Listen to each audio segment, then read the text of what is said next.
유엔 세계 인권선언 70주년을 맞아 북한의 박해 실태와 대응책을 모색하기 위해 북한 인권 국제 포럼이 열렸습니다. 이 자리에서는 세계 인권선언의 지적과 마찬가지로 인권 없는 평화는 있을 수 없다는 목소리가 나왔습니다. 보도에 김인혜 기자입니다.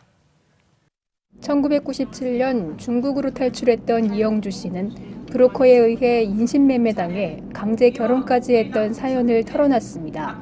이후 중국 공안에 검거돼 2번이나 강제 북송되면서 우리 여자교도소에 해당하는 정거리 교화소에서 생지옥을 경험했습니다. 매일 이어지는 구타와 강제노동 등으로 인권은 완전히 무시됐습니다. 저는 북송 후 보위부에서 조사를 받고 이감될 때마다 전기 건봉과 나무 의사에 너무 두들겨 맞았습니다. 그런데 그런 고문을 받고 풀려나서도 북한에서는 도저히 살 수가 없었습니다.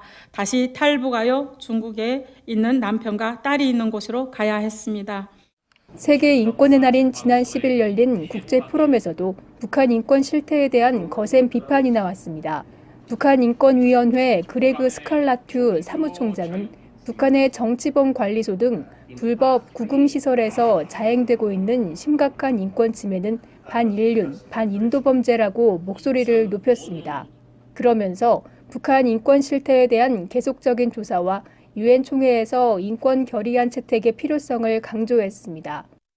국제인권보호법에 인한 책임을 져서 유엔 인권고등판무관이나 유엔 대북인권특별보고관이 북한에서 일어나는 상황을 관찰하고 법이 지배하는 사회를 만드는 것을 도울 수 있도록 북한 입국을 허가해야 합니다. 섣부른 통일 논의로 북한을 오판해서는 안 된다는 경계의 목소리도 나왔습니다.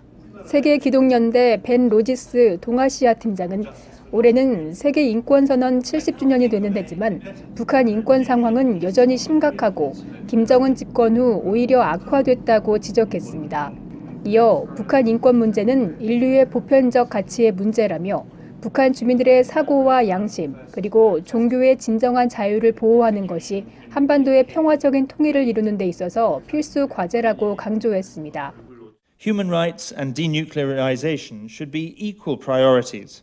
For as long as anyone in North Korea is jailed, tortured, or executed for holding a belief that differs from Kim Jong-un's, there cannot be peace on the peninsula.